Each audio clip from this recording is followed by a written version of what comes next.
आप देख रहे हैं पहाड़ टीवी और मैं हूं आपके साथ स्मिता पटवाल। चलिए रुक करेंगे उत्तराखंड की तमाम बड़ी खबरों का, लेकिन उससे पहले एक नजर आज की हेडलाइंस पर। सीएम धामी ने किया रुद्रपुर में 23वें राष्ट्रीय वॉलीबॉल यूथ चैंपियनशिप का शुभारंभ। कहा खिलाड़ियों और खेलों के विकास के लिए प्रदेश में नई खेल नीति लागू। वित्त मंत्री प्रेमचंद अग्रवाल ने अधिकारियों को दिए 100 दिन की कार्य योजना बनाने के निर्देश।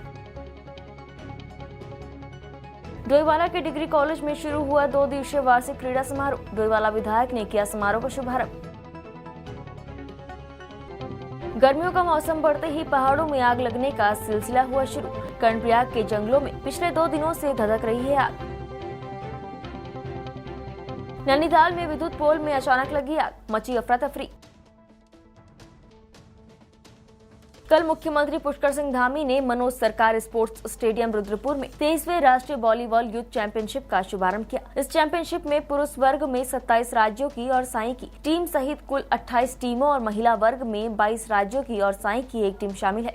मुख्यमंत्री धामी ने प्रतियोगिता में प्रतिभाग कर रही सभी टीमों और पहली बार प्रतियोगिता में शामिल लद्दाख की टीम को बधाई दी। उन्होंने कहा कि गर्मी में भी युवाओं में खेल के प्रति उत्साह उमंग की लहरें बता रही है कि देश का नौजवान आसमान छूने को तैयार है और ये न केवल खेलों की राष्ट्रीय प्रतियोगिता है बल्कि देश की युवा शक्ति का भी मंच है। मुख्यमंत्री ने कहा कि खेल में उत्कृष्ट प्रदर्शन और पदक प्राप्त करने पर खिलाड़ियों पर धन की वर्षा होती है, लेकिन प्रतियोगिताओं में भाग लेने और अभ्यास के समय आवश्यकता पर प्रतिभाओं को मदद नहीं मिल पाती और कई प्रकार की समस्याओं से उनको जूझना पड़ता है। इसको ध्यान में रखते हुए सरकार ने खेल नीति 2021 को लागू किया है, जिसमें खिलाड़ियों के खेलने की व्यवस्था, रहने और खाने की व्यवस्था और अच्छा प्रदर्शन करने के बाद नौकरी की भी व्यवस्था नई खेल नीति में की है।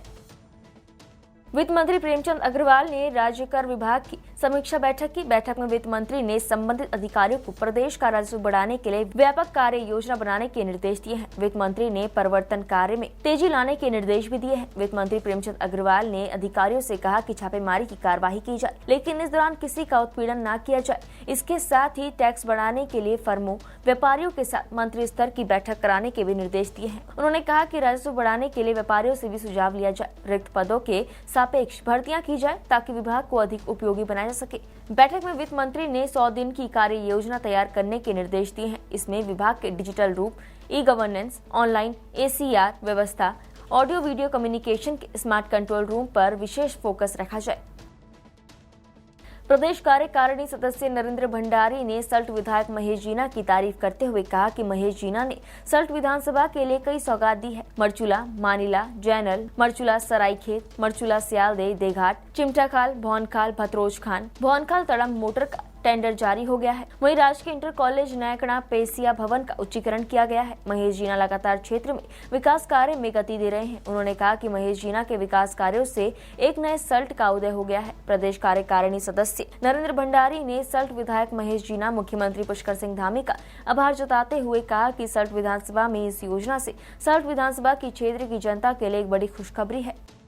जो है विधानसभा चुनाव जीतने के बाद लगातार विधानसभा चुनाव से पहले से ही लगातार इस क्षेत्र के अंदर विकास कार्यों को जो है गति दे रहे हैं और माननीय विधायक जी के प्रचंड पुरुषार्थ से एक नए सल्ट का उदय हो रहा है। और आपने देखा होगा कि अभी अभी विधायक जी ने जो है चिमटाखाल तड़म वाली रोड को स्वीकृत किया है। ये लगभग 2 करोड़ की रोडें हैं और उसके बाद एक जनरल देघाट और आगे बुंगीधार तक की रोड, ये रोड भी करीब जो है 3 करोड़ की रोड है। रोडों के क्षेत्र में तो विधायक जी ने अभूतपूर्व उल्लेखनीय और प्रशंसनीय काम किए हैं, लेकिन अभी अभी जो है हमारे बहुत लंबे समय से जो है लोगों की मांग थी राजकीय इंटरकालीन नयकड़ा पेसिया में नए भवन का निर्माण।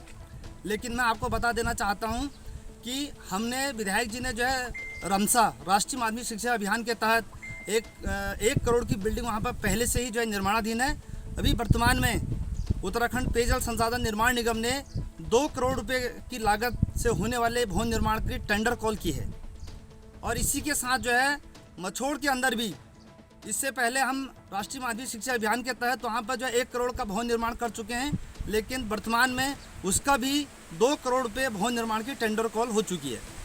विधायक जी लगातार क्षेत्र के अंदर विकास कार्यों को गति दे रहे हैं।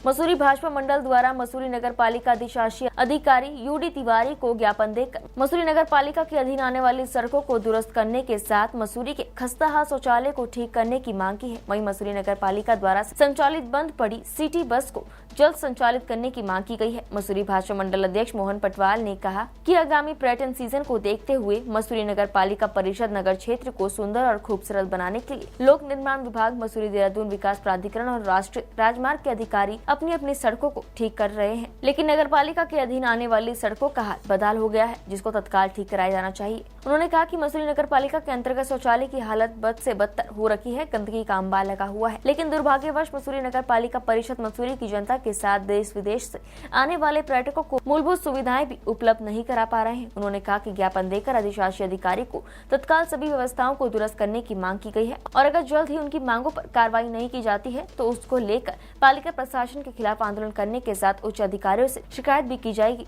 देखिए, आज भारतीय जनता पार्टी द्वारा जो है नगर पालिका के जो अधिशासी अधिकारी हैं तिवारी जी, उनको एक ज्ञापन दिया गया जिसमें ये मांग की गई है कि जो भी सड़कें नगर पालिका के हैं, जिस तरह से आपने देखा होगा कि पीडब्ल्यूडी और अन्य विभाग अपनी सड़कों को ठीक कर रहे हैं, उसी तरह से नगर पालिका की जो सड़कें हैं उनको भी सीज़न से पहले ठीक कर देना चाहिए, जिससे कि आने वाले जो पर्यटक हैं उनको इसमें दिक्कत ना हो। दूसरी ओर हमने ये भी कहा है कि जो टॉयलेट्स हैं, आपने देखा होगा कि पिक्चर वाली इसमें टॉयलेट की क्या स्थिति है।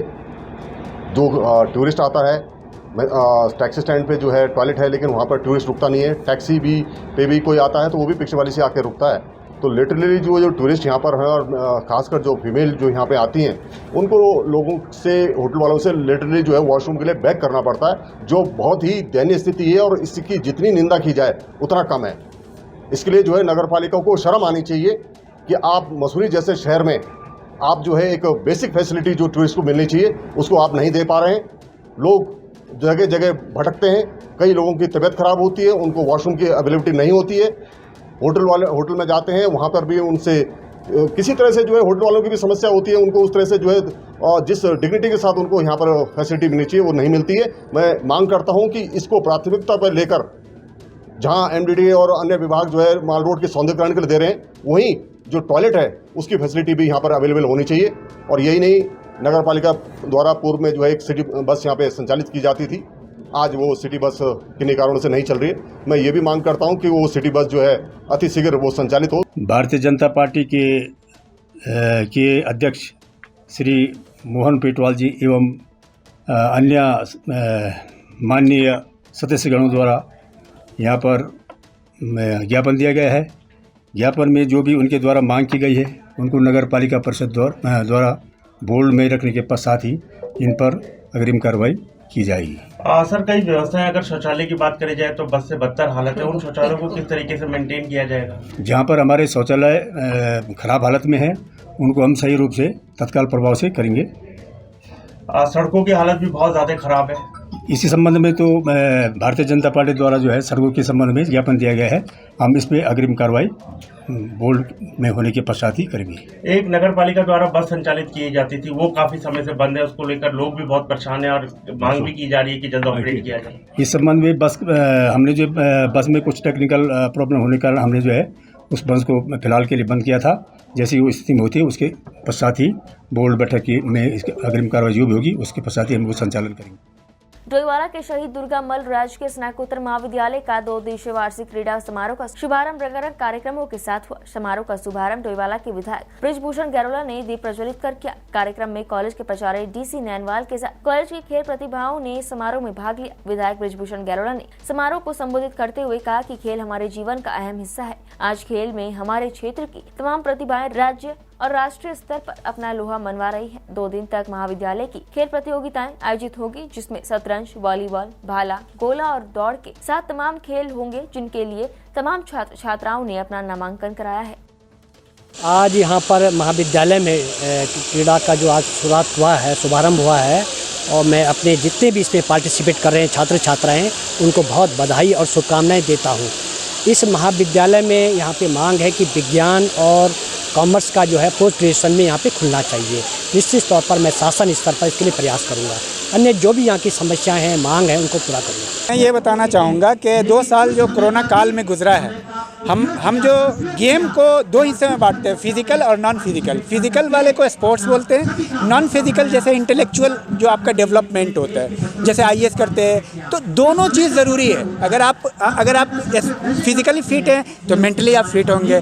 जैसे आप कबड्डी खेलते हैं तो इंटेलिजेंसी भी चाहिए। अगर आप क्रिकेट खेलते हैं तो बॉल बल्ले पे कहाँ पे मारना है ये आना चाहिए, तो इंटेलिजेंसी भी ज़रूरी है और फिजिकल फिटनेस भी ज़रूरी है, दोनों ज़रूरी है। तो आपके लिए ये भी ज़रूरी है, लेकिन जिस तरह से इतना लंबा कोरोना काल रहा है उसको देखते हुए हमारे लिए फ़िज़िकल फिटनेस बहुत ज़रूरी है। 100 हिट्स है और बास्केटबॉल है, वॉलीबॉल है, चक्का फेंक है, गोला फेंक है, उसके बाद आपको कबड्डी है और कल समापन होगा। हमारे विधायक श्री बृजमोहन जी माननीय। देखिए, पूरे भारतवर्ष में खेलो इंडिया के तहत खेलों को बढ़ावा दिया जा रहा है और महाविद्यालय में प्रतिवर्ष क्रीड़ा समारोह, वार्षिक क्रीड़ा समारोह होते हैं जो साल भर बच्चे खेलते हैं। फिर प्रतियोगिता के रूप में उनका जो हुनर दिखाने का मौका उनको मिलता है और उनकी प्रतिभा को उजागर किया जाता है, उन्हें आगे जाने का मौका दिया जाता है। इसी भावना से बच्चे यहाँ पर खेल में प्रतिभा करते हैं और जो बच्चे इसमें प्रथम द्वितीय स्थान पाते हैं वो विश्वविद्यालय स्तर पर और राज्य स्तर पर प्रतिभा करने जाते हैं। कल बीती 11 अप्रैल को उत्तराखंड पुलिस द्वारा देवभूमि उत्तराखंड में आगामी चारधाम यात्रा के दृष्टिगत पुलिस महानिदेशक उत्तराखंड के आदेश अनुसार पर्यटन पुलिस के लिए पुलिस लाइन देहरादून में 6 दिवसीय प्रशिक्षण कार्यक्रम प्रारंभ किया गया है। कार्यक्रम में वी मुरुगेशन, अपर पुलिस महानिदेशक अपराध और कानून व्यवस्था ने मुख्य अतिथि के तौर पर प्रतिभाग करते हुए कार्यक्रम का उद्घाटन किया। कार्यक्रम में विशिष्ट अतिथि के तौर पर पुलिस महानिरीक्षक प्रशिक्षण, पुलिस उप महानिरीक्षक गढ़वाल परिक्षेत्र, पुलिस उप महानिरीक्षक वरिष्ठ पुलिस अधीक्षक देहरादून और पुलिस उप महानिरीक्षक PNM मौजूद रहे। सहायक पुलिस अधीक्षक विशाखा द्वारा कार्यक्रम की अगुवाई की गई। पर्यटन पुलिस के इस प्रशिक्षण कार्यक्रम में गढ़वाल परिक्षेत्र के विभिन्न जनपदों से कुल 100 उप निरीक्षक और आरक्षियों द्वारा प्रतिभाग किया जा रहा है। इस प्रशिक्षण का उद्देश्य पर्यटन पुलिस के जवानों को पर्यटकों के साथ उच्च स्तर का व्यवहार, संवाद और दक्षता पूर्वक कर्तव्यों का निर्वहन करने का प्रशिक्षण देना है। राजकीय इंटर कॉलेज गरुड़ और राजकीय इंटर कॉलेज कपकोट में प्रधानाचार्य की स्थायी नियुक्ति नहीं हो पाई है। वहीं प्रभारी प्रधानाचार्य की देखरेख में ही विद्यालयों में पठन पाठन सुचारू है। इस स्थिति पर कांग्रेस प्रदेश महामंत्री ललित फरसवान ने कहा कि वर्तमान में भाजपा सरकार सत्ता पर काबिज है, जहां द्वारा 5 साल के लिए जनता ने उन्हें अपना समर्थन दिया है, लेकिन पिछले 5 वर्षों में सरकार की शिक्षा नीति क्या रही होगी, इसका अंदाजा इसी बात से लगाया जा सकता है कि वर्तमान में बागेश्वर जिले के साथ ही प्रदेश भर में ऐसे कई इंटर कॉलेज है जहां पर प्रधानाचार्य नहीं है, लेकिन इस गंभीर स्थिति से सरकार को कोई सरोकार नहीं है। मुझे नहीं लगता है जिस प्रकार से डबल इंजन की सरकार पिछले 5 साल अपना एक कार्यकाल पूर्ण कर चुकी है और जनपद बागेश्वर की दोनों विधानसभाएं, कपकोट और बागेश्वर विधानसभा, जहां आज कई सालों से प्रधानाचार्यों के पद रिक्त पड़े हैं और जिन लोगों को पर्वतीय क्षेत्र के अंतर्गत स्थानांतरण करना चाहिए था, सरकार के दबाव में, सरकार के जनहितों को देखते हुए उन प्रभावशाली लोगों को यहाँ पर प्रधानाचार्य नहीं बनाकर उनको मैदानी क्षेत्रों में नियुक्ति दी जा रही है, जिससे पहाड़ का बच्चा आज भी अपने को असहाय महसूस कर रहा है। जबकि पूर्ववर्ती कांग्रेस के समय बहुत सारे ऐसे इंटर कॉलेजों की स्वीकृति हुई थी, उन स्कूलों में भी आज तक इस डबल इंजन की सरकार ने ना तो विद्वान प्रधानाचार्य की नियुक्ति का कोई प्रोविज़न अभी तक किया, ना ही किसी को उन विद्यालयों में लाने के लिए इनके द्वारा कई जहमत उठाई जा रही है। तो मैं चाहता हूं कि कम से कम पहाड़ टीवी के माध्यम से, इस समय तो उमेश भाई भी आप ही के अपने बहुत अच्छे माननीय विधायक भी हैं और उनके द्वारा भी बहुत सारी समस्याएं उठाई भी जा रही है और हम चाहते भी हैं कि भाई पहाड़ की जो ज्वलंत समस्या है शिक्षा, जो आज पलायन का प्रमुख कारण है, उस पलायन को रोकने में शिक्षा बहुत महत्वपूर्ण भूमिका रखती है। तो हम चाहते हैं कि भाई शिक्षा के लिए एक ठोस नीति इस डबल इंजन की सरकार बनाए और जो रिक्त होते प्रधानाचार्यों के पद हैं उनको तत्काल भरें। सर, एक बात ये कही जा रही है, सरकार द्वारा एक नियम बनाया गया है कि 5 वर्ष तक एक ऐसी प्रक्रिया बनाई गई है जिसमें प्रधानाध्यापक की एक कहीं ना कहीं एक ट्रेनिंग के तौर पर उन्हें उसके बाद प्रधानाचार्य के पद पर नियुक्त किया जाएगा, लेकिन पिछले 5 वर्षों में भी यह प्रक्रिया पूर्ण नहीं हो पाई और वर्तमान में बिना प्रधानाचार्य के ही इंटर कॉलेजों में शिक्षा व्यवस्था चालू है व्यवस्थाएँ, लेकिन सरकार की जो है असंवेदनशीलता यहाँ पर दिखती है कि सरकार अपने पद के प्रति कहीं विश्वास प्राप्त नहीं कर पा रही है। अगर कार्य करने की इच्छा रखती हो तो ज़रूर पहाड़ पर आज तक अध्यापकों को चढ़ाया जाता, प्रधानाचार्य को चढ़ाया जाता।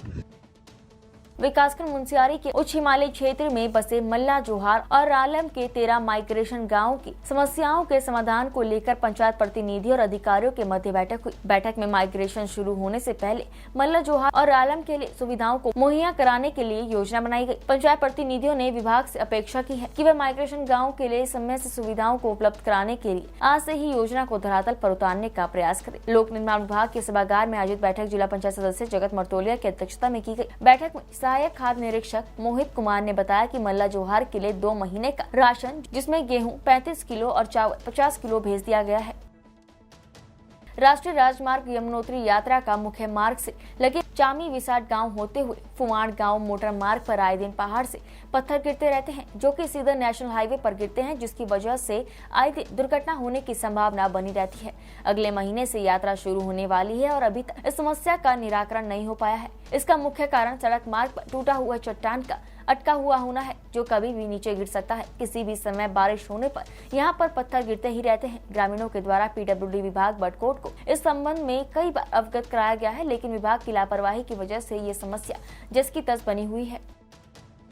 सरोवर नगरी नैनीताल के नव सांस्कृतिक सत्संग समिति शेर का डांडा द्वारा नवरात्रि के अवसर पर सुंदरकांड का आयोजन कर श्रीमद् भागवत की तैयारियों को अंतिम रूप दिया गया, जो आगामी 27 अप्रैल से 4 मई तक चलेगा। समिति के अध्यक्ष खुशहाल सिंह रावत ने बताया कि आगामी 27 अप्रैल से नैनीताल के नव सांस्कृतिक सत्संग समिति रामला प्रांगण में श्रीमद् भागवत का आयोजन किया जाएगा। समिति के सचिव पीसी पांडे ने बताया कि कथावाचक के रूप में आदरणीय भागवत किंकर नमन कृष्ण महाराज के सानिध्य में वृंदावन के कलाकारों द्वारा आयोजन में सहयोग किया जाएगा। इस दौरान महासचिव पीसी पांडे ने बताया कि 27 अप्रैल को सुबह 7 बजे से कलश यात्रा, 8 बजे से गणेश पूजा, नित्य पूजा 2 बजे से 6 बजे तक कथा का आयोजन किया जाएगा। आगामी 4 मई को रामला मैदान में हवन यज्ञ के साथ 1 बजे से विशाल भंडारे के साथ साथ प्रसाद वितरण किया जाएगा। उत्तराखंड सरकार की उत्तराखंड विज्ञान शिक्षा और अनुसंधान केंद्र देहरादून के तत्वाधान में आयोजित एक दिवसीय विज्ञान जागरूकता कार्यशाला में राजकीय बालिका इंटर कॉलेज रमजला, राव मावी रांथी और Munsiyari public junior high school के बच्चों ने भाग लिया। इस मौके पर विज्ञान से संबंधित चित्रकला बनाकर विज्ञान के प्रति अपनी चेतना को जीवंत कर दिया। सामाजिक संस्था society for action in Himalaya द्वारा इन कार्यशालाओं का संचालन किया जा रहा है। बालिका इंटर कॉलेज रमजला में आयोजित कार्यशाला में सामुदायिक स्वास्थ्य केंद्र के चिकित्सक डॉक्टर शैलजा ने विज्ञान आधारित जीवन शैली अपनाने पर बल दिया। उन्होंने बालिकाओं के भीतर होने वाले विकास पर वैज्ञानिक नजरिए से बच्चों को रूबरू करवाया। सरोवर नगरी नैनीताल के अमराले के पास घनी आबादी में एक विद्युत पोल के तारों में अचानक आग लगने से अफरा तफरी का माहौल बन गया। आग की लपटें इतनी तेज थी, लेकिन किसी प्रकार का कोई नुकसान नहीं हुआ। आपको बता दें कि इस मार्ग में काफी चहलकदमी रहती है। लोग बाग अपने नौनिहालों को स्कूल छोड़ने के लिए आते जाते रहते हैं। सामाजिक कार्यकर्ता भास्कर महतोलिया ने बताया कि समय रहते ही विद्युत विभाग से संपर्क कर लिया गया था, जिसके चलते विद्युत विभाग के कर्मचारियों और स्थानीय लोगों की सूझबूझ के चलते एक बहुत बड़ा हादसा टल गया। गर्मियों का मौसम बढ़ते ही पहाड़ों में आग लगने का सिलसिला शुरू हो गया है। कर्णप्रयाग के बरसाली, ITI, कालेश्वर के जंगल पिछले 2 दिनों से धधक रहे हैं, जिससे कि पूरी वन संपदा जलकर राख हो गई है। वहीं आग लगने की वजह से पूरे वातावरण में धुआं ही धुआं छा गया है। ऐसे में लोगों को सांस संबंधी दिक्कतों का सामना करना पड़ रहा है। आग बुझाने के लिए वन विभाग के कर्मचारी भी दिन रात जुटे हुए हैं। रामनगर वन विभाग के कालाडूंगी रेंज अंतर्गत घटगढ़ नलनी में दिन प्रतिदिन गुलदार का आतंक बढ़ता ही जा रहा है। कालाडूंगी रेंज क्षेत्र के ग्राम घटगढ़ निवासी आनंद सिंह बिस्ट के घर के पास में घूम रहे पालतू कुत्ते पर गुलदार ने हमला कर घायल कर दिया, जिसके बाद कुत्ते को इलाज के लिए कालाडूंगी पशु चिकित्सा ले गए, जहां उसका उपचार कराया गया। घटगढ़ निवासी आनंद सिंह ने बताया कि गुलदार ने कुत्ते को निवाला बनाना चाहा, लेकिन कुत्ते की आवाज पर घर के लोगों ने शोर मचाया, जिसके बाद गुलदार भाग गया। वन विभाग को सूचना देने पर टीम मौके पर पहुंची। आपको बता दें कि काफी दिनों से गुलदार क्षेत्रों में काफी लोगों के कुत्तों के साथ साथ कई दर्जनों मुर्गियों को निवाला बना चुका है। एक दिन पूर्व में बैल पड़ाव में भी एक ग्रामीण की बच्चिया को भी गुलदार निवाला बना चुका है। क्षेत्र में लोगों के अंदर दहशत का माहौल है। ग्रामीणों द्वारा गुलदार सुरक्षा के उपाय किए जाने को लेकर पहले भी मांग की गई, लेकिन कोई कार्यवाही नहीं हुई है। ग्रामीणों को छोटे बच्चों के साथ साथ जान माल का भय होने लगा है। ग्रामीणों ने वन विभाग से कहा कि क्षेत्रों में रात्रि भ्रमण के साथ सुरक्षा की जाए, साथ ही गुलदार को पिंजरा लगाकर वन क्षेत्रों में छोड़ा जाए। बात तो गुलदार का तो यहाँ गाँव में बहुत बड़ा आतंक चल रहा है और कितनों की मुर्गियाँ खा दी। घटगढ़ी नहीं, नल्ली ग्राम में भी मुर्गियाँ खा दी और अभी भी एक कुत्ते को पकड़ दिया। एक कुत्ता मार दिया, पहले 5-6 कुत्ते ले गए और कालाडूंगी आर.ओ. साहब को भी बोल रखा है, तो उन्होंने कह रहा है कि फॉरेस्ट वालों को भेजेंगे, किसका कुत्ता था, जैसे कि अभी बात कर रहे हैं? कुत्ता तो हमारा ही था। तो अभी कहाँ लेंगे कुत्ते उस कुत्ते को कालाडींग हॉस्पिटल पे। अच्छा, इस अब क्या माहौल है जिस तरीके से यहाँ गुलदार का लगातार माहौल तो बड़े दहशत में रह रहे हैं लोग। रात में बाहर निकलना बहुत मुश्किल हो रहा है, और ऐसे ही रहा तो ये कल परसों कोई ना कोई घटना जरूर घट जाएगी। क्या आपने अभी लिखित कोई शिकायत दी वन विभाग की ओर? उन्होंने फ़ोन करके बोला है उनको, तो उन्होंने कहा कि हम भेज देंगे यहाँ फॉरेस्ट वालों को। तो उत्तराखंड की तमाम बड़ी खबरों में फिलहाल इतना ही। बाकी खबरों के लिए देखते रहिए पहाड़ टीवी। नमस्कार।